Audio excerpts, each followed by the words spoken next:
On the night of October 12, 1984, 20-year-old Angela Samoda eagerly picked up her telephone and dialed her boyfriend's number. But after he picked up and they spoke for just a few minutes, Angela's smile on her face faded quickly, and while she didn't exactly slam the phone receiver back onto its cradle, she did put it down with more force than she needed to. Angela actually really liked her boyfriend, and even now, after 10 months of dating, her heart beat faster whenever she thought of him. Handsome Ben McCall, already a few years out of college and already a construction project supervisor. But still, Angela couldn't help feeling really disappointed that he had just said no to her invitation to go out with her that night. Angela knew Ben had to be at work very early the next morning, but it wasn't exactly a common occurrence for her to ask him to do things like this, because most Friday nights and Saturday and Sunday nights, Angela was cooped up in her off-campus condo studying. Angela was a third-year student at Southern Methodist University in Dallas, Texas, and she was enrolled as a double major in the school's highly competitive electrical engineering and computer science programs. Her goal was to use her degree to break into the heavily male-dominated world of engineering. And to ensure her dream became a reality, she had decided early on in her collegiate career to always put academics ahead of her social life. However, this did not mean Angela lacked a social life or that she was an antisocial person. Quite the opposite, in fact. Even though she lived off campus, Angela was the social chairperson of her college sorority. A sorority is a women's organization on a college campus whose purpose is to create a sense of community and friendship. And she was known among her big circle of friends not only for her intelligence and academic achievements, but also for her cheerful attitude and great sense of humor.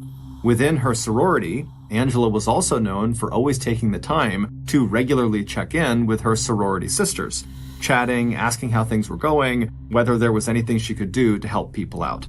Angela was also strikingly beautiful. She was about 5 feet 4 inches tall with a slender build. She had dark blonde, thick hair, blue eyes, a radiant smile, and she always looked fit and athletic. Angela was actually so attractive that not long ago, it had created a very uncomfortable situation for her. One of her admirers, a fellow college student, had begun just shamelessly following her around campus and leaving notes on her car windshield saying that he wanted to be part of her life. But in truth, that situation had actually worried Angela's sorority sisters much more than it worried Angela, because Angela just had a lot of faith in her own ability to take care of herself.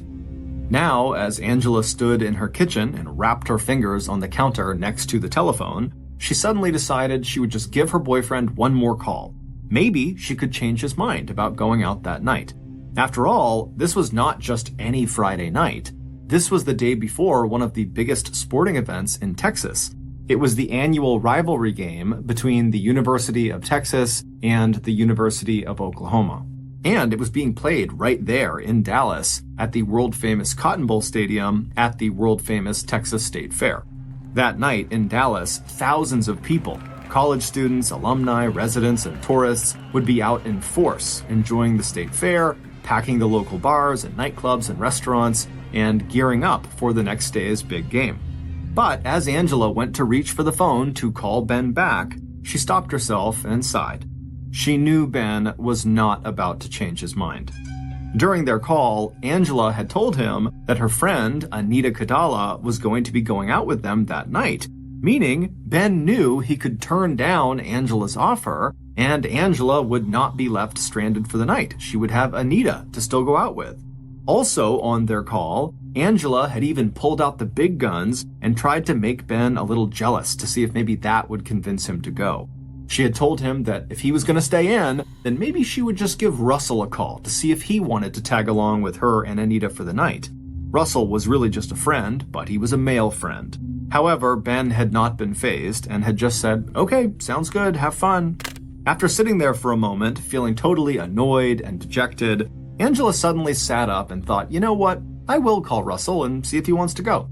So she went to her bedroom desk and rummaged around for the notebook where she kept her phone numbers. Once she found it, she turned to the Bees page, and there it was, Russell Buchanan. Russell, who was 23 years old, had graduated a year earlier from Texas A&M's School of Architecture, but Angela hoped that he still liked going to college parties and sporting events. Angela had met Russell during his senior year at a happy hour one night with a group of mutual friends. Russell had immediately been attracted to Angela and had asked for her phone number.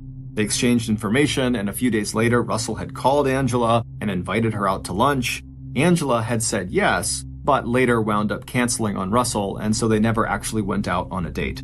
With her phone book in hand, Angela walked back to her kitchen, picked up the telephone, and dialed Russell's number. Even if he wound up not wanting to go, at least this way, Angela could apologize for canceling on him on that one date.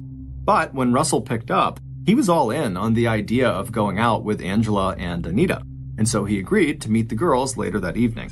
Not long after speaking to Russell, Anita arrived at Angela's condo, and after doing a little bit of studying and taking a quick nap, the girls began getting ready for the night. Before she and Anita left the condo, Angela took one last look at herself in the mirror. She was wearing one of her favorite outfits. It was a black silk jumpsuit with an open back and a pair of black high heels. She knew she looked her very best, but once again, she found herself wishing that it was Ben she was going out with. Turning away from her reflection, Angela picked up her black purse, she grabbed her car keys, and then she and Anita left the second-floor corner condo at 4944 Amesbury Drive. They headed down to the parking lot and hopped into Angela's Toyota Supra car. Angela was not a big drinker and had volunteered to drive them around that night. Angela turned on the car, she put it in drive, and then the two women drove the short distance to Russell's nearby apartment. After Russell climbed in the car around 9:30 p.m., the trio headed 10 miles south to their first stop of the evening, Bennigan's, a local bar known for its steak and ale. But Bennigan's was just a warm-up. By 11:30 p.m., Angela, Anita, and Russell had made their way first to the Boardwalk Beach Club, a singles bar that was popular for its 1950s and 60s style music, and then on to a nightclub in downtown Dallas called Nostromo's. Shortly after they arrived there, Angela, who now missed her boyfriend even more than she had before she left, decided she would just give him another call and see if maybe now he would want to join them. But after being awakened from his sleep, Ben was not any more inclined to come out and meet Angela.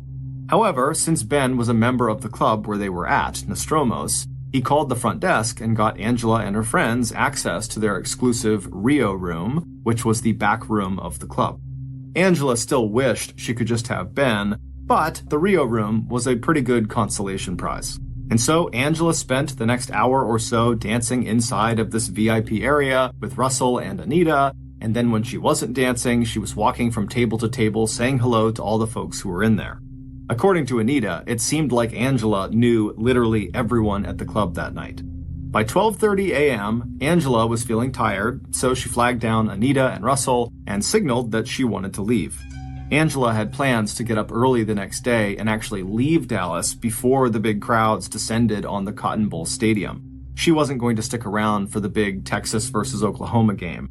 Instead, she and some of her sorority sisters had decided to drive 100 miles south to Waco, Texas, to watch the football game between their own school, Southern Methodist University, and Baylor University. When Angela, Anita, and Russell left Nostromo's and stepped back out onto the street, the crowd outside, and really all around Dallas, was just as thick and rowdy as it had been earlier in the evening. The three friends made their way through the crowd to Angela's car that was parked in the outdoor lot across the street, and then about 15 minutes later, Angela pulled up in front of Russell's apartment. Before he went inside, he walked around and gave Angela a long hug, and then when Angela climbed back inside of the car with Anita, Anita looked at her and just rolled her eyes. Anita had had a great time that evening, but more than once when Russell was dancing with Angela in the Rio room, Anita had definitely felt like she was just a third wheel. Angela just laughed it off and said Russell was a friend, and then they pulled away from the curb and kept on driving. By 1:15 a.m., Angela had arrived outside of Anita's dorm room. Angela had asked Anita to stay with her at her condo, but Anita had politely declined. The women hugged and said they'd talk tomorrow. Then Anita went inside of her building, and Angela hopped back inside of her car and then pulled away from the curb and began driving back home. But as Angela drove, she made a sudden decision to swing by Ben's apartment, which happened to be right on the way. Maybe if she just appeared on his doorstep, he might invite her to stay. But that did not happen. When Ben finally opened his front door looking totally groggy and disheveled, he was not pleased to see Angela standing there. After a brief chat, he told her that as nice as it was to see her, he really just needed to sleep, so could she please just head home and they could talk tomorrow. Angela would eventually accept defeat and would turn around and head back down the steps towards the street below.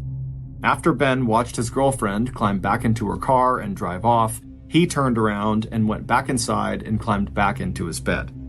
But just 15 minutes later, at about 1:45 a.m., right as Ben was finally dozing off again, he heard his phone ring. Groaning, he rolled over and picked up the receiver, already knowing that it had to be Angela, and it was. But this time, something was very different. She was not playfully trying to convince him to come see her. Instead, her voice sounded strained. Something was wrong. She was calling from inside of her condo, and her first words to Ben were both strange and distracted. "Ben," Angela said, "talk to me." And when Ben heard a sudden noise in the background and the sound of a voice calling out a question, Ben's anxiety flared. "Angie," he said, "are you okay?" Angela hesitated for a second, and then, still speaking in that sort of distracted and disjointed voice, she said, "I let a man into my condo." Before Ben could respond to this, he heard the sound of utensils clattering on the kitchen counter very close to the telephone, and Angela suddenly telling him in a rushed voice that she would call him back in just a few minutes before she suddenly hung up the receiver without even saying goodbye. By now, Ben was wide awake, and when a few minutes went by and Angela did not call him back, Ben dialed her number and got no answer. As he jumped out of bed and started pulling on his clothes, he called a second time, and again there was no answer.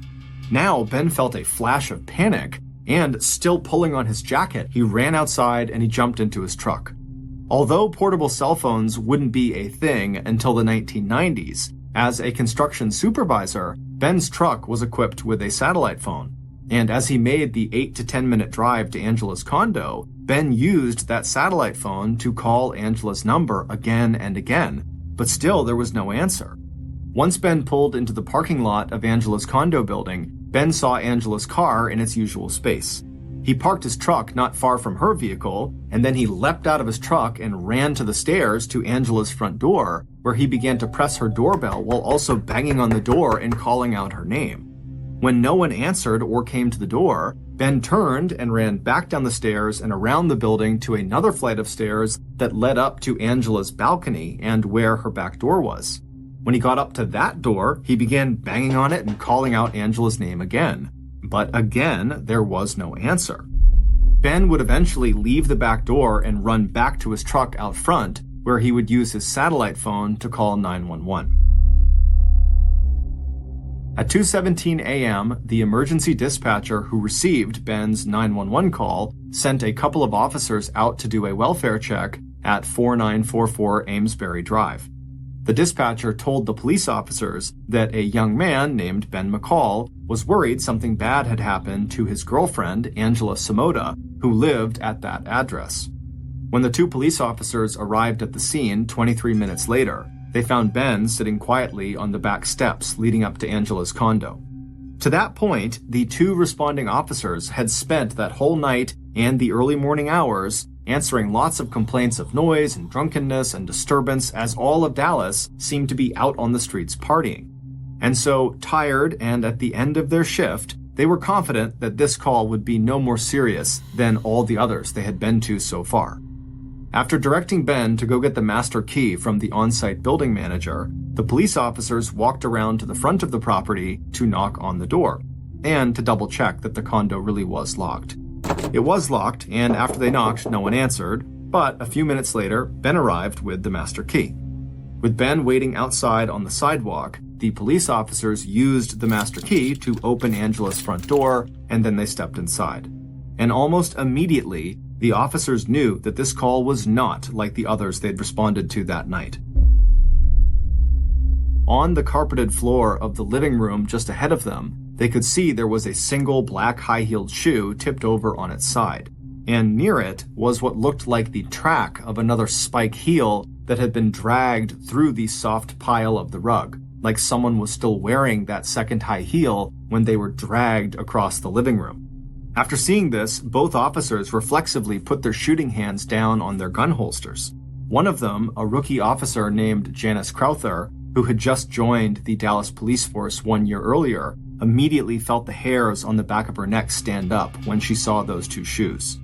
Turning around and looking out the front door, motioning Ben to stay where he was, Janice turned back and stepped into the living room for a closer look, while her partner turned left and headed for what looked like a bedroom door. A minute later, as Janice was looking around the living room and not really seeing anything, she heard her partner calling out, "I think I found her." In the 31 years that Officer Crowther would go on to serve in the Dallas police force, she would never see a crime scene any more brutal than the one that met her eyes when she stepped into Angela's bedroom. Inside, Angela Samoda was lying on her back. While the upper part of her body was still on the mattress, her long, tanned legs dangled off the edge of the bed, not quite touching the floor. Her naked body was covered in blood, and it was clear right away that she had been the victim of an incredibly violent attack. The officers immediately rushed over to her and checked for a pulse, but Angela was deceased. After making sure the attacker was no longer in the condo, police radioed for an ambulance, crime technicians, and a team of homicide detectives. Within minutes, the street outside of Angela's condo, as well as her building's inside parking lot, became the scene of police cars and flashing lights as officers quickly cordoned off Angela's unit with yellow crime scene tape. 30 minutes later, lead detective Virgil Sparks and his partner Russell Graves were standing in Angela's bedroom looking at the ruined remains of a young woman who just hours before had had a vibrant life and a promising future. Their first impression was that this murder had been a crime of intense passion. In violent cases like this, where there was no sign of robbery, police knew from their experience that the motives were often rage, jealousy, love, revenge, or some combination of those. Detectives would need to wait for confirmation from the crime scene techs and the results of Angela's autopsy, but it certainly looked to them like Angela had been the victim of a violent sexual assault. And since there was no sign of forced entry, it also looked like Angela herself had opened the door to her attacker. From the defensive wounds on Angela's hands and arms, and the single high-heeled shoe that was still lying in the middle of the living room, detectives also surmised that there must have been a struggle, and that Angela had likely tried to fight off her attacker. And from the smears of blood on the bedroom light switch, and the bloody residue around the drain in the bathtub, and on the bottom of the shower curtain, it also appeared that after killing Angela, her attacker had used her bathroom to try to clean themselves off before leaving the condo and taking the murder weapon with them. Feeling sure that the killer had to be someone who knew Angela, the first people that the police wanted to talk to were the men in Angela's life, starting with Ben. If it was true that Angela had called Ben at 1:45 a.m., when, according to Ben, she sounded distracted and in trouble, which had prompted him to go check on her at her condo, and given that Ben called 911 at 2:17 a.m., then the murder had to have occurred during those intervening 32 minutes. If the killer wasn't Ben, then that meant Ben had just magically arrived at the condo within minutes of the killer making their getaway. It just seemed too convenient for Ben. So the detectives believed Ben had to be involved, or at least know something about what happened. His proximity to the crime and connection to the victim was just impossible to ignore. 30 minutes later, Ben was sitting across from the detectives in the interrogation room at the Dallas police station. And the thing detectives noticed about Ben right away was his very unemotional response to what had just happened to his girlfriend. Ben just kind of sat there quietly as if nothing had happened. So when Ben again brought up the phone conversation he'd had with Angela at 1:45 a.m., when she sounded scared and she said that she let a man into her condo, the investigators were just not necessarily buying it. They felt like maybe Ben was making this call up. So the detectives focused their follow-up questions not so much on this call at 1:45 a.m., but on whether Ben had been jealous that Angela had gone out that night with Russell and not him, and whether maybe Ben was just angry because maybe he suspected that Angela had other men she was seeing romantically besides him. But Ben swore he had nothing to do with the murder. and even though he would refuse to take a lie detector test, he would agree to give blood and saliva samples as well as scrapings from underneath his fingernails.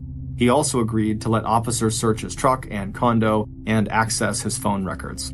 By later that same morning, police had 3 more names of possible suspects.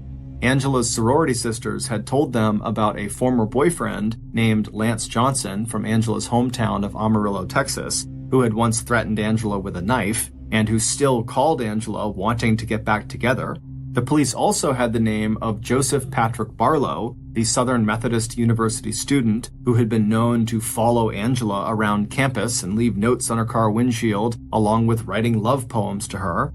And then there was Russell, the young architect who had spent the evening with Angela and Anita, and who had asked Angela out on at least one date and had been stood up by her at least one time. But that afternoon, on October 13th, as police were getting ready to follow up with each of these men, they received a critical piece of new information that would change everything.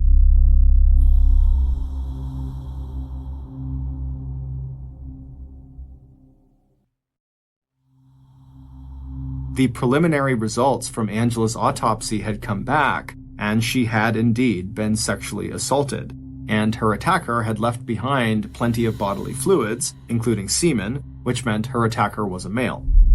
But a test of those bodily fluids showed something unique. It would turn out the man who attacked Angela was what's known as a non-secretor.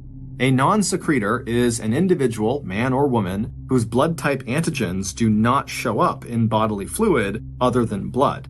In other words, their saliva or semen or other fluid secretions do not contain any markers of their blood type. Approximately 50 to 80% of all people are secretors, while 20 to 50% are non-secretors. And so, this information immediately allowed police to start ruling suspects out. Today, police use DNA testing to track bodily fluids back to an exact individual. But back in 1984, when Angela was murdered, this kind of rough sorting of suspects using information like whether they were a secretor or not was about as good as police were going to get. So, with the non-secretor news, coupled with bulletproof alibis, the list of suspects suddenly dropped from 4 names down to just 1. Not only was Angela's potentially violent and jealous former boyfriend, Lance, a secretor rather than a non-secretor, he was also asleep in his parents' house in Amarillo, Texas, on the night of Angela's murder. And although the student who had followed Angela around campus would turn out to fit the bill as a non-secretor, he too had a rock-solid alibi that ruled him out. That left 2 suspects, Angela's boyfriend Ben and Russell Buchanan. And while Ben had seemed very much like the number 1 suspect, the search of his truck and apartment had turned up nothing, and phone records placed him far enough from the scene at the suspected time of Angela's death that police doubted he had the time to commit the murder. He also was eventually proven to be a secretor. Russell, on the other hand, was a non-secretor, and he had been with Angela right before she was killed, and his apartment was only a 5-minute walk from her condo. But what really snagged the police's interest in Russell was the fact that when investigators went to his apartment to interview him on October 13th, just hours after Angela's body had been discovered, Russell was nowhere to be found. In fact, it wasn't until Monday, October 15th, more than 48 hours after Angela's murder, that police finally found Russell at his home. And when Russell answered their knock on his door, he found a shotgun pointed directly at his chest. It wasn't exactly a raid, but it was clear to Russell that he was in some serious trouble. With the shotgun still aimed at his chest, detectives ordered Russell to go with them to the police station to answer questions about the murder of Angela Samoda. Once they were in the interrogation room, Russell told the detectives that he had nothing to do with Angela's murder. He said he didn't even know she had been killed until the police were at his door that morning with a shotgun pointed at him. He said the last time he saw Angela was when she and her friend Anita had dropped him off at 1 a.m. after the 3 of them had left the club. He told police that he was never involved romantically with Angela and that he knew she had a boyfriend and he was not jealous. When asked why he wasn't around on the 13th and 14th, Russell said he'd been at a wedding in Dallas before flying to Houston, Texas to visit his parents, and he had only just gotten back late on the 14th. Russell's story seemed plausible, but he didn't really have an alibi, and he was a non-secretor, so investigators could not rule him out as a suspect.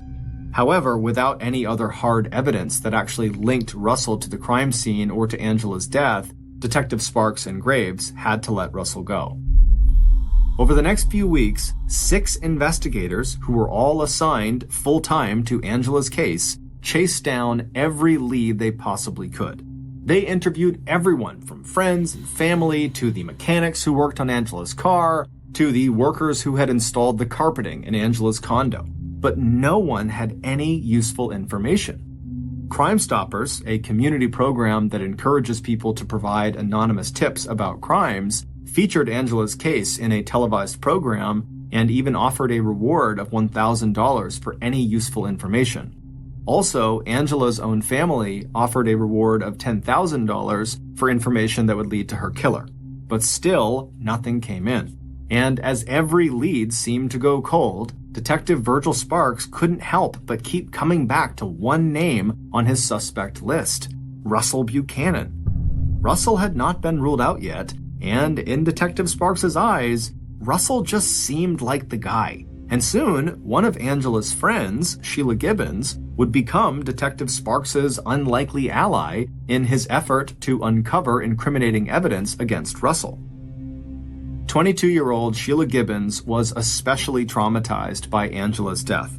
Not only were the women both members of the same sorority, but also Sheila had been Angela's roommate during Angela's first year at Southern Methodist University. When they first met, it had seemed like the two girls did not have much in common. Sheila struggled with dyslexia, a learning disability that made it hard for her to correctly interpret words. And so while Sheila struggled with her studies and preferred socializing to books, Angela was the opposite. But over time, these differences actually seemed to draw the girls closer together. Sheila made sure that Angela didn't just study, and Angela helped Sheila focus on schoolwork. Even after Angela had moved into her own condo off campus, the women had remained very close. And just 1 week before Angela's murder, the two of them had had one of their regular get-togethers to catch up and chat about what was going on in their lives. On the weekend that Angela was killed, Sheila had been away from the university visiting her mother in North Texas, and that was where she was when she got a call from one of her sorority sisters who broke the terrible news. Sheila was completely devastated, and as soon as she got back to the campus, she went straight to the Dallas police station to see if there was anything she could do or tell them that would help in their investigation into Angela's death. And it was there at the station that Sheila happened to look over and see some of the crime scene photos of Angela right after she had been raped and murdered. And it was a sight Sheila could just never forget. After speaking with Detective Sparks and getting the impression that he was especially suspicious of Russell, Sheila offered to arrange and record conversations between herself and Russell in hopes that Russell might tell her something incriminating. And on top of Sheila spying on Russell, police also set up 24-hour-a-day surveillance on Russell, and they also pulled him in for questioning on dozens of occasions, picking him up at his work or at his apartment or anywhere in between. But all of that came to a screeching halt in April of 1984 when Russell hired a well-known defense attorney who told police they had to either charge Russell with a crime or leave him alone.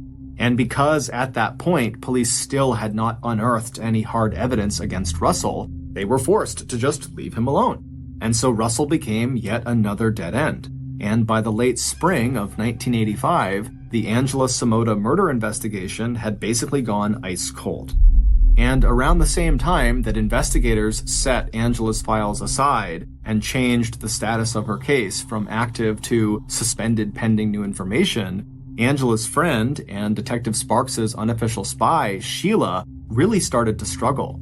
Angela's unsolved killing had shattered Sheila's sense of safety and security, along with her belief in the justice system. Convinced that Russell had just gotten away with murder, and still feeling totally traumatized by the brutality of her friend's murder, Sheila would drop out of Southern Methodist University in the middle of her senior year. For a while after she left school, Sheila just sort of drifted through her life, overwhelmed by the sense of numbness that Angela's murder had caused. Eventually, in 1986, Sheila would meet a man named Charles Wysocki. They would get married, they would buy a house together, and they would have kids together. And for the most part, Sheila was able to just kind of focus on her family and move on with her life and not let Angela's murder dominate every aspect of it. But all of that would change one evening in 2004. By then, Sheila was 43 years old and was living comfortably with her family in Nashville, Tennessee.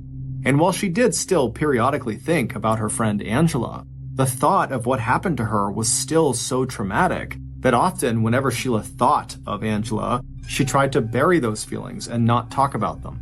But one night that year, as Sheila was sitting up in her bed alone, trying to complete some homework for a Bible study class, she happened to look up from her Bible, and what she saw at the foot of her bed shocked her. Standing there was her dead friend, Angela Samota. According to Sheila, Angela looked exactly as Sheila remembered her. From the clear blue eyes to the huge smile that used to light up the room, her friend was dressed in the same brown sweater and matching brown skirt that she had been wearing the last time she and Sheila had gotten together at Southern Methodist University to catch up on each other's lives. Even though Angela would vanish just a moment later, Sheila described that experience of seeing Angela standing there as a, quote, God nod, a message not from Angela, but directly from God, that it was time for Sheila to get out there and make sure Angela's murder case finally got solved. As Sheila lay there in bed, stunned by what had just happened, she thought back over all the advances in DNA testing that had been made over the last 20 years, and how every day it seemed like more criminals were being identified through the genetic traces they left behind, from their fingerprints to a stray hair or a drop of blood or saliva or semen. And so as she sat there, her sense of shock quickly gave way to a clear sense of purpose. She put her Bible down next to her, and then she reached over to the table and she grabbed the phone off the nightstand. A moment later, she was talking to an officer at the Dallas Police Department, asking to speak with the detective in charge of investigating Angela Samota's murder. And even though that call didn't net her any new information about the murder, that didn't stop Sheila from pursuing this God-given mission to solve her friend's murder. Over the next 12 months, Sheila would call the Dallas police station 781 times to request they do DNA testing in her friend's case to try to figure out who her killer was. But each time, the request was denied because the case was still cold, there were no new leads, and at this point, they didn't even think they had the original crime scene evidence anymore to test. And even if they did, DNA testing was very expensive, and for a case this old, it didn't seem worth it. Finally, after those 781 calls didn't work, Sheila decided to just get a private investigator's license. This way, she would have the professional credentials that would force the police to take her and her requests for DNA testing seriously. And in 2006, 2 years after Sheila had seen the vision of Angela in her bedroom, she finally started seeing real progress on Angela's case. That year, the Dallas police finally established a cold case department, and largely because of Sheila's rabid insistence over the years that they look into Angela's case, the first case this new department pulled for re-examination was Angela's. That year, working directly with Sheila, the detective handling Angela's case was able to track down the original physical evidence that had been collected at the crime scene, and they sent it off for DNA testing. Once the DNA analysis was finally completed, the results were entered into the Federal Bureau of Investigation's database of known and suspected criminals, but there was not an immediate match. However, investigators would continue to search that database, and finally, 2 years later, in 2008, Sheila got a call from the Dallas police saying they had found a match, meaning they had finally discovered who killed Angela. And when they told Sheila who the killer was, she could not believe it. Based on the DNA analysis, along with other pieces of evidence and testimony, here is a reconstruction of what really happened to Angela Samota. Back on the night of October 12, 1984, when Angela and her friends Anita and Russell were going from restaurant to restaurant and bar to bar having a good time, it didn't take long before Angela was drawing lots of admiring glances from men who were also at all of these establishments they were going to, especially when she and her friends stepped out onto the dance floor. Unlike a lot of the people who were out celebrating that night, Angela was drinking very little alcohol. As a result, her smile was genuine, her eyes were clear, and her movements were graceful and coordinated. The man who was sitting at one of the bars that night could hardly take his eyes off of this beautiful young woman in the black jumpsuit. And when Angela accidentally brushed up against him on her way to a table in the corner of that bar, this man felt a sudden thrill at the silky touch and warm scent of Angela's bare skin. It was then that he decided to follow her. He told himself that he just wanted to watch her, enjoy how good she looked, maybe just see where she lived and whether the boy she was with was also her boyfriend. So when Angela and Anita and Russell left the Nostromos Club at about 12:30 a.m., this man was waiting for them. He was standing just outside the exit to the club, maybe a few feet off to the side, so as not to be too conspicuous.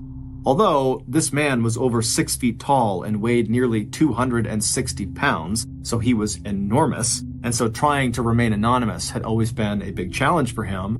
But luckily, that night, the street was so crowded with drunk people that he hoped this beautiful girl and her two friends would not notice him. And when Angela and her friends emerged from the club, they didn't. They just walked right past him without a second look. The big man waited a few seconds to let them walk a little bit farther into the crowd, and then he put his hands in his pockets, he put his head down, and he began secretly walking behind the three friends. The trio would push past the big crowd out into the street, they would cross over to the other side, and they would make their way to the parking lot where they climbed into Angela's Toyota Supra. By the time Angela had turned her car on and began backing out of her parking spot, the big man who had followed them was now sitting only a few spots away in his idling vehicle. As Angela put her car into gear and began driving out of the parking lot, the big man put his car into drive and then eased his foot off the brake and slowly hit the gas. It wasn't long before the big man felt another thrill. At the first stop Angie made, that was the name he'd overheard her friends call her, the young man who had been with them got out. He hugged Angie and then made his way into the nearby condo building. Meaning, even if that young man was Angie's boyfriend, he wasn't going to be spending the night with her. A few minutes later, the big man could hardly contain his excitement when Angie stopped again, this time at a college dormitory where she said goodbye to her other friend, the girl. Angie was now all alone. But the big man's smile faded when Angie's third stop took her to an apartment where she knocked on the front door. This couldn't be her own place, or she would have just used a key and walked in. A minute later, an outside light switched on, and the big man saw another young man open the door, and a moment later, Angie had stepped inside and the door had shut behind them. So that was it, the big man thought, at least for tonight. That young man who had just opened the door must be Angie's real boyfriend, and she is going to spend the night with him. The big man suddenly realized how tightly he was gripping the steering wheel, and he took a few minutes to force himself to just breathe and relax. But even as he was getting ready to turn his car back on and drive home, the door to this apartment opened again, and he saw Angie step back outside, her blonde hair shining like a halo in the porch light. Watching intently from his car, the big man held his breath, then let out a sigh of relief when the young man inside the apartment stepped back inside and closed the door. Angie was alone again. Breathing a little faster now, the big man in the car watched as Angie walked back to her Toyota. She unlocked the door, slipped once more behind the steering wheel, turned on the engine, and pulled back out onto the road. She never noticed the car that pulled out behind her and followed her the rest of the way home. 10 minutes later, Angie was climbing the steps to her condo on Amesbury Drive. The big man had parked his car on the other side of the street and made a mental note of which unit was hers. He had made up his mind. He was going to go inside. But it was important that he got to her right now before she was settled in her bed. So, after taking a deep breath, the big man looked around him to make sure no one was watching. Then he climbed out of his car, he shut the door quietly, and began walking across the street toward Angela's building. Once she was inside of her condo, Angela put down her purse and hung up her car keys. But just as Angela was about to slip out of her black high heels and head for the bathroom, she heard a sudden but quiet knock on the door just a few feet away from where she was standing. Then she heard a man's voice and more knocking, still quiet but insistent. Whoever was out there sounded apologetic and kind of embarrassed, and so Angela stepped closer to the door and just listened. The man outside began talking again. He said he just needed to find out where the nearest payphone was. He'd just take a second or two of her time. Please, could you just open up the door? Reassured by the tone of his voice, Angela reached out and she unlocked the door. But then, before she could even turn the door handle, the man outside had pushed the door open himself and was now stepping into her condo. Forced backward, Angela felt a sudden rush of fear. The man in front of her was enormous, and he had these small, flat green eyes and a thin mouth. And as soon as he was inside of her condo, he just started repeating his question about the payphone while also simultaneously turning around, shutting her door behind them, and locking both of them inside of her condo. Then, with the door locked, he turned back around and faced her and began slowly walking toward her while asking if he could use her bathroom. For just a second, Angela squeezed her eyes shut, trying to gather her thoughts and find a way to make him leave her condo. And then she thought of Ben. What she needed to do was call Ben. This huge man would never hurt her if he knew that she'd told her boyfriend that he was here in the condo with her. So, as Angela forced herself to open her eyes and face the big man who was bearing down on her, she also reached out for the phone on the kitchen counter and quickly punched in Ben's number. The man didn't try to stop her from using the phone. He just continued walking closer and closer to her while asking, "Where's your bathroom? Where's your bathroom?" With the phone up to her ear, Angela quickly gestured to the intruder with her other hand toward a tiny hallway on the other side of the living room where the bathroom was located. As the big man suddenly turned away from her and began striding toward that hallway, Ben answered Angela's call. Right away, Angela began speaking, doing her best to stay calm, but her voice sounded strange and disjointed. "Ben," she said, "talk to me, please." And in the seconds that followed, Angela kind of awkwardly explained that she had just allowed a man into her apartment and he's using the bathroom and he's asking about a payphone, and did Ben know if there was a payphone near her condo? Maybe if the intruder knew where the payphone was, he'd just leave.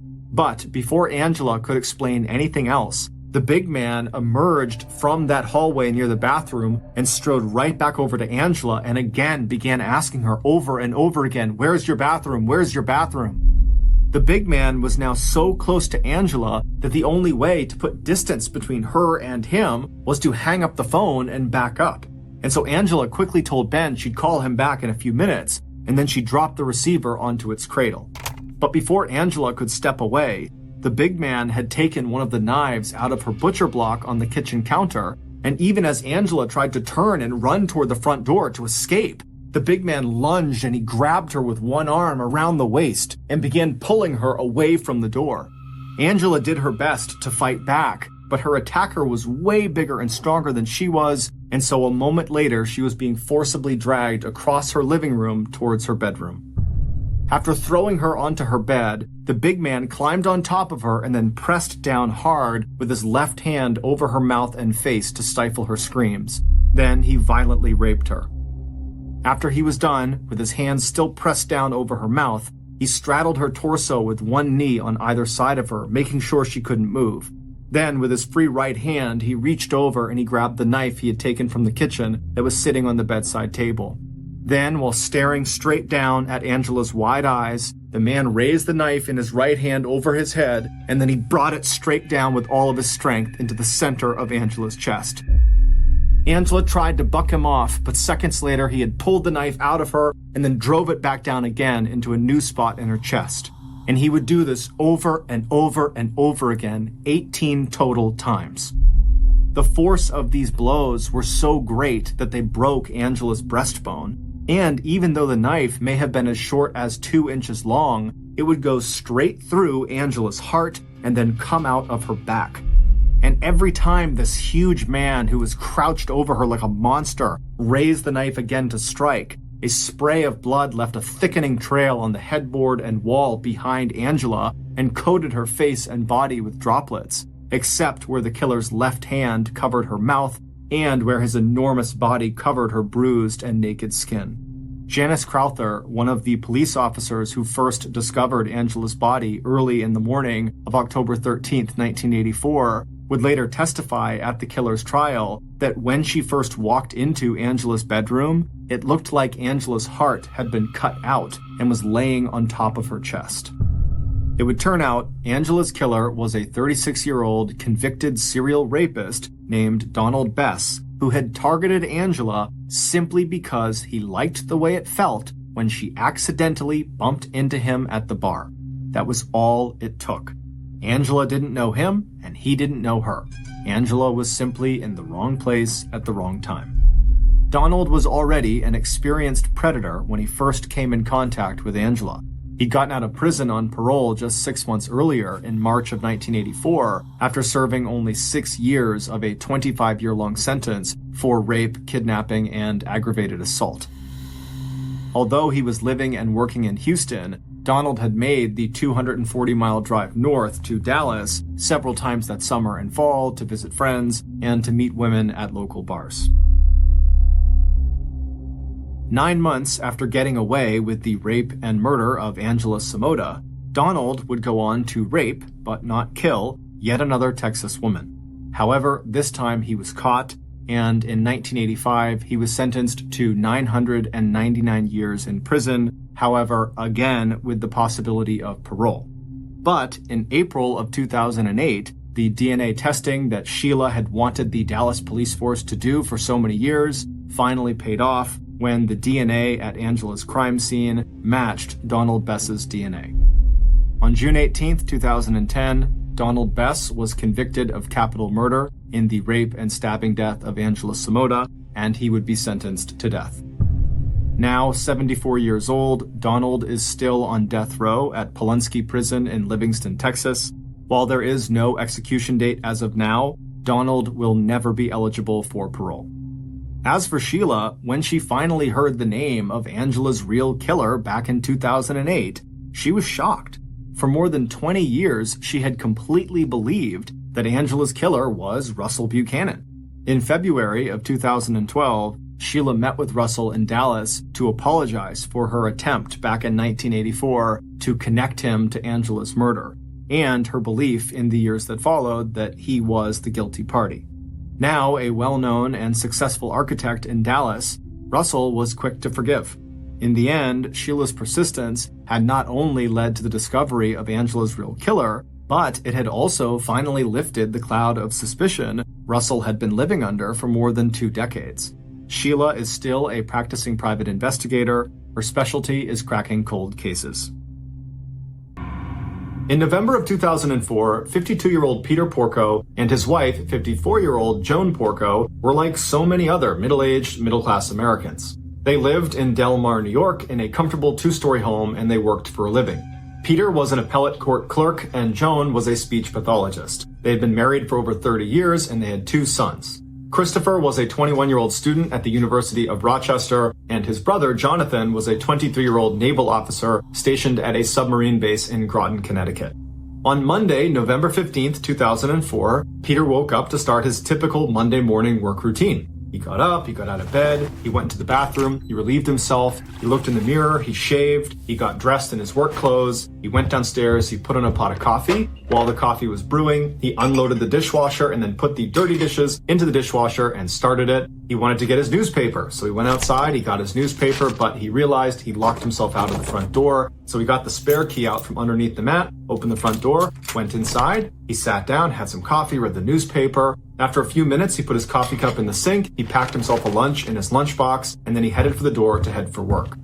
Peter was known as a very reliable employee who was also very punctual and rarely missed work. So when he didn't get to work that Monday morning, the court was a little bit confused. They called him to see if he was okay. He didn't pick up, so they dispatched a court officer to go make sure he was okay. And so the officer arrives at his house, he sees cars in the driveway, the front door's shut, he goes up, he knocks on the door, nobody answers. He tries the handle of the front door, he realizes it's open, so he opens the door, and he yells out, "Hey, I'm just looking for Peter," and the door hits something on the ground. Pokes his head inside and looks down, and there on the ground, the thing blocking the door, is Peter Porco's body. He's clearly deceased, and he clearly has a massive head wound.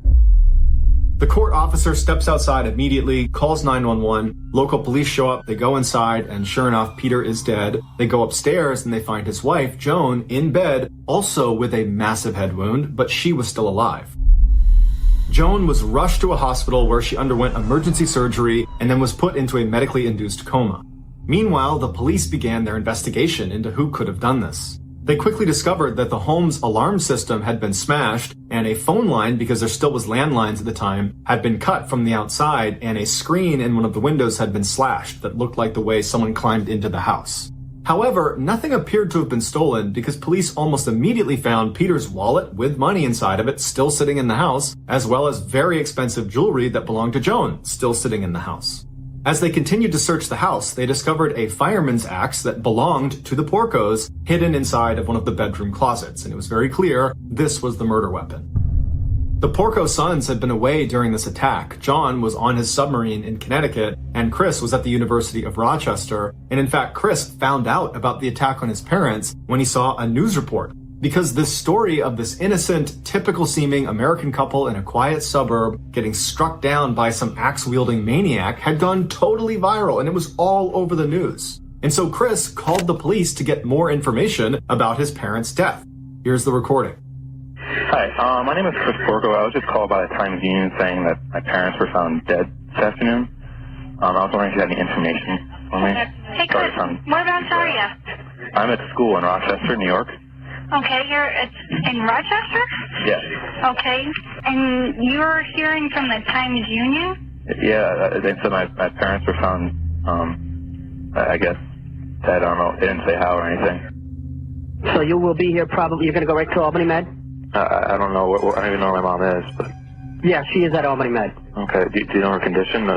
No, because I haven't talked to her. Let me give you my pager number. As you can tell, Chris is extremely emotional. He's beside himself. He can barely speak. He's so upset about what's happened to his parents. No, actually, he sounds as calm as if he's ordering a pizza. Because Chris Porco was actually a psychopath, and he was the one who attacked his parents with the axe.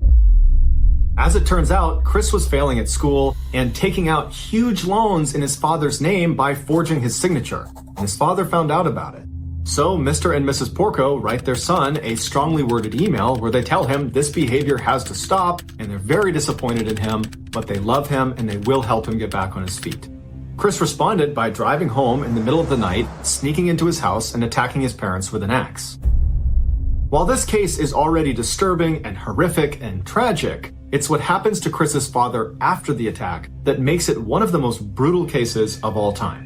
After being struck 16 times in the head and laying unconsciously in his bed as his son snuck out of his house, Peter suddenly sat up and began his morning routine.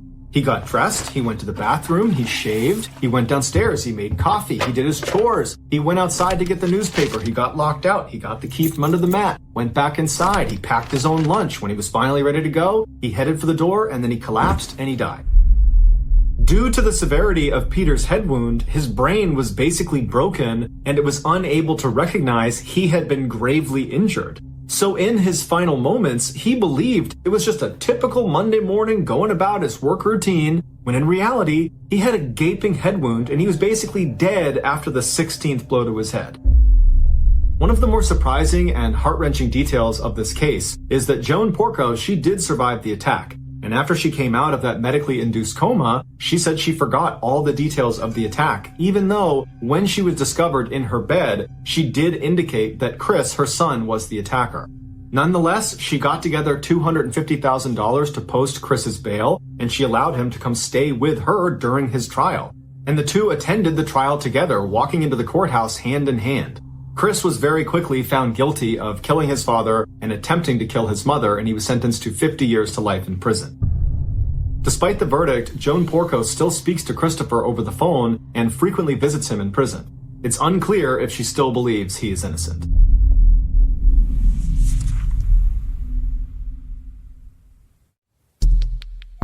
Our next and final story is called Lost Cause.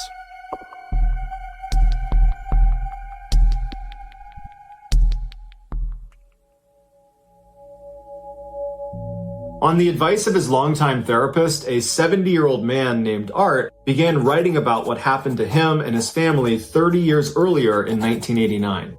His therapist only knew Art had lost a child and felt very guilty about it, but the conditions under which the child was lost was always very gray, even though Art had been his patient for years and the therapist had repeatedly tried to get more information. Was this a child that was lost in pregnancy? Was it a child that was born and died or ran away? Those details never emerged, and every time the therapist tried to dig in, Art would back off, close up, and he would not talk about it.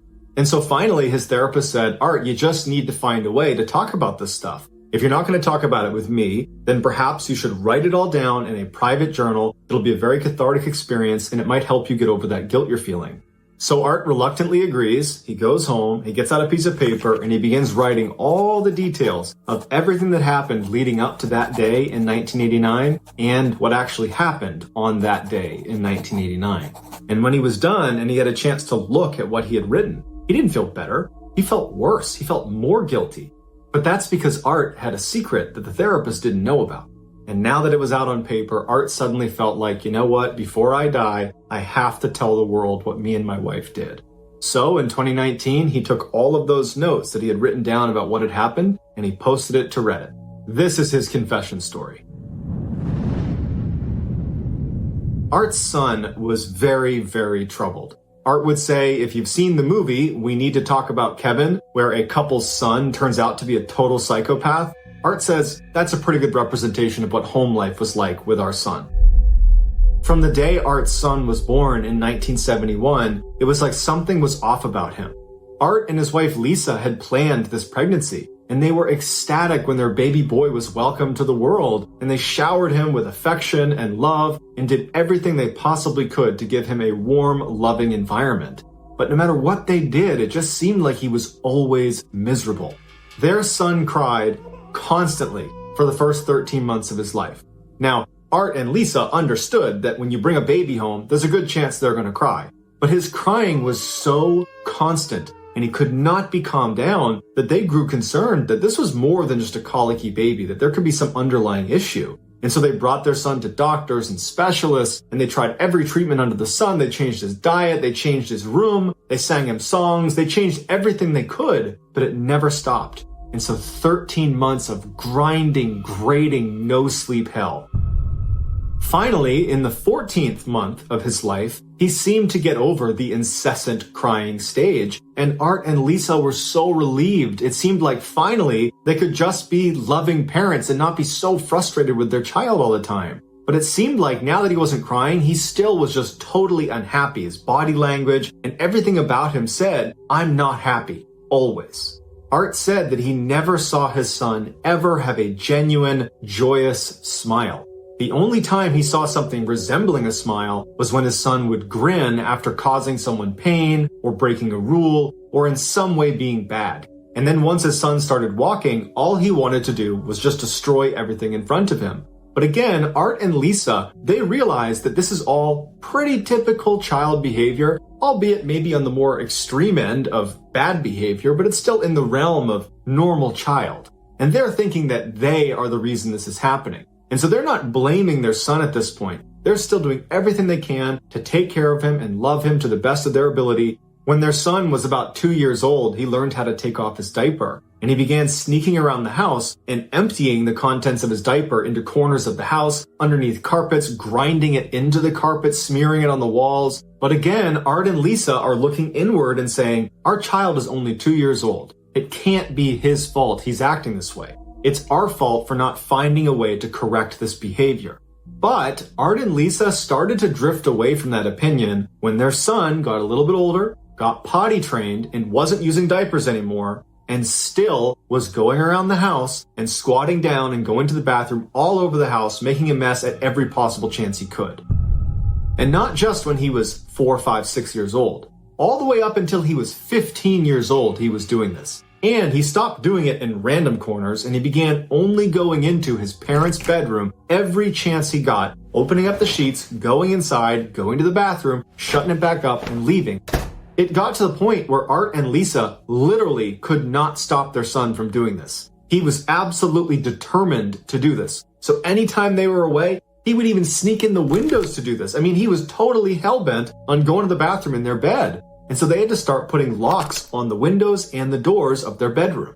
But when they had finally secured that room to where he really couldn't get in anymore, he began going to the bathroom right outside their door and in the other beds in the house.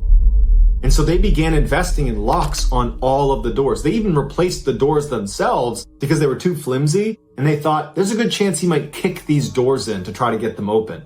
So they put these big, thick doors up all through their house and put these big locks with key locks all over the house to keep their son from going in and going to the bathroom all over their bed sheets. As their son grew older, he became more and more unmanageable, well beyond just going to the bathroom in different places. He became violent, and he would bite and kick and scratch and spit on anybody that came near him. He was like a wild animal. Before he was 9 years old, he had been kicked out of school 2 separate times. When they let him back in a 3rd time, he apparently did something that was so bad that they effectively expelled him. A 9-year-old is getting expelled from school. So they had to enroll him at this other special school that would accept him with his history, but part of the deal with this school is you don't have any interaction with other students. He was considered too dangerous to be around other kids, so he was totally isolated at school, and it ultimately made him a lot worse. Once he was enrolled in this school, he became really violent at home. He would come home from school, and he would go right to the kitchen and get a knife out, and he would start threatening his parents, to the point where they had to lock all the drawers in the kitchen. Once all of the knives were under lock and key in Art's house, his son began stealing knives from the neighbor's house, smuggling them back into the house, and at night he would pull them out and try to stab Art. And on 2 different occasions he was successful, and Art still has scars on his leg from it.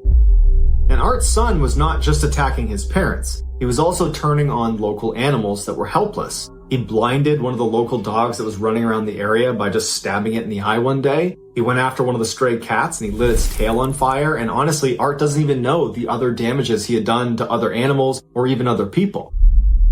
Even though Art and Lisa massively resented their son for how badly he treated them and how difficult he was making their lives, they recognized that this was a child that needed help. And so they tried everything they could to help him by enrolling him in that special school that ultimately was isolating, but it was an attempt to try to help him, or bringing him to different therapists and psychologists and doctors, putting him on different medications and bringing him to meditation consultants. I mean, you name it, they tried everything they could to try to help this kid, but nothing worked. He only got angrier and got bigger and stronger and more aggressive and violent. And eventually Art and Lisa are like, what do we do about this? What ultimately started happening over the following years is Art and Lisa became prisoners of their own home, that every time their son was around, they felt unsafe around him. He was such a wild card and he had these crazy angry outbursts and he was clearly prone to extreme violence. And so they began using those heavy doors and locks to lock themselves away from their son. It was the only way they felt safe. And so with that in mind, fast forward to 1988 when Art's son is now 16 years old and Art and Lisa find out they're pregnant again. It was a surprise and they were not happy about it. In fact, because of how badly it had gone with their son, they were really scared that another child was going to be just as bad and they couldn't possibly go through this again. And so they decided that they weren't going to terminate, but if they noticed early on this child was a huge problem child, as horrible as they felt about it, they knew they would give it up for adoption. They simply couldn't do this again. This time they had a daughter and she was normal. She was nothing like their son. She didn't come home and cry constantly. She smiled and laughed, and after a few months she was sleeping through the night and she was hitting her milestones and she just seemed happy and she was easy. And it was around this time that Art and Lisa began to realize just how bad their son was. Seeing how wonderful their daughter was just amplified all of their son's atrocious behavior over the first 16 years of his life. And so Art and Lisa really began to look at their son as more of a lost cause. And they were less invested in going through the motions to try to find some way to help him when they knew it wasn't going to work. It had never worked. And he's only a couple years away from being 18 and he can go out on his own and figure it out for himself. And now, since they didn't really care as much about him, suddenly his behavior was intolerable. And anytime he acted up, they would never lay a hand on him, but they were not afraid to tell him to basically get the F out of here. We are not putting up with this. Leave. And so regularly, Art and Lisa would have these horrific screaming matches with their son until their son would basically run away in a rage and then come back hours later or even a couple days later. And Art said he began to look forward to fighting with his son because every time they fought, it meant his son would be gone for a little while afterwards and there would be a little bit of peace and calm inside the house. But at the same time, Art and Lisa were concerned one of these days he's going to come back in after one of these fights and he's going to kill us. So it went on like this for about a year until a rainy day in 1989 when their son was almost 18 and their daughter was almost 1 year old. Now, the house they lived in was a single-story bungalow, and their daughter's room was against a sidewall where there was a window leading to the outside. That morning, Art and Lisa had got into one of the worst screaming matches with their son they had ever had, and he left in a rage, and they slammed and locked the door behind him. After a couple of hours, their son is still gone, and they don't expect to see him anytime soon, and their daughter is starting to get fussy, she seems tired, and so they walk into her bedroom, they put her in her crib for a nap, and then Art and Lisa leave her room, shut the door behind them, and go sit down in the kitchen. A couple minutes later, they hear their daughter screaming at the top of her lungs, and Art and Lisa immediately recognize this is not an ordinary cry. This sounds like something is terribly wrong.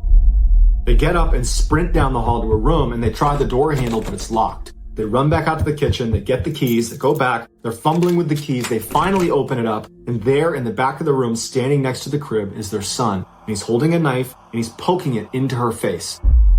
And Art said he looked at his daughter, and he could see blood on her stomach and blood on her arm, and she's screaming, and so he thinks to himself, thank God she's still alive. And instinctively, Art starts running to try to put himself between his son and his daughter. But before he could even get there, his wife had moved much faster, and she charged over and smashes her son's hand. The knife falls to the ground. She pushes him as hard as she possibly can, and he goes slamming into the wall and falls on the ground. Art immediately reaches into the crib, picks his daughter up, and runs to the other side of the room, and he kind of looks her over. She's crying, she's in pain, she's scared, but he can see the cuts on her are superficial. He turns back around, and he can see his wife is standing there with her fist balled, standing in front of her son. Her son stands up, and he's looking at her, no emotion on his face. Art would even say that it was like he was looking at an alien. This person wasn't human. How could they do this to their own sister, to a baby? And he stared at him, and then he noticed his wife was moving towards her son like she was going to attack him. And this is where Art says he knew he was supposed to go over there and stop whatever was about to happen. But he didn't. And this is the part of the story where Art reveals his wife, she's this amazing boxer, and he knew that she could beat the living crap out of just about anybody. The son is so stunned by how quickly this has happened that he's not doing anything. He's not positioning himself to fight back or to even preemptively attack his mother. He's just kind of standing there looking at his mother with no expression on his face. And that's when Art's wife winds up and blasts him across the face, knocking his head back. And Art said immediately he could tell his nose was broken, blood squirts all over his face, and he falls to the ground. Until this moment, neither Lisa nor Art had ever laid a hand on their son. Even when he stabbed Art twice in the legs, they never physically struck their son. But this was different. Their son had crossed the line, and he could never come back. And so even though Art knew if he doesn't step in, his wife is going to beat their son to death, even though he knew that was going to happen, he remembers thinking, good. He turns around and he leaves the room with his daughter. As Art cleans up his daughter and puts band-aids on each of the cuts that were inflicted on her, he hears in the other room his son is yelling and screaming at their mother saying, I'm going to kill you. And she is just ruthlessly punching, kicking, and smashing him. It is not slowing down at all. And Art remembers by the time he picked his daughter back up, after putting all her band-aids on and she'd kind of calmed down, he still heard his wife punching, kicking, and smashing their son, who's now unconscious. Again, Art knows if I don't go in there now, my unconscious son is getting his head kicked in by his mother. If I don't go in there now, he's gonna die, for sure.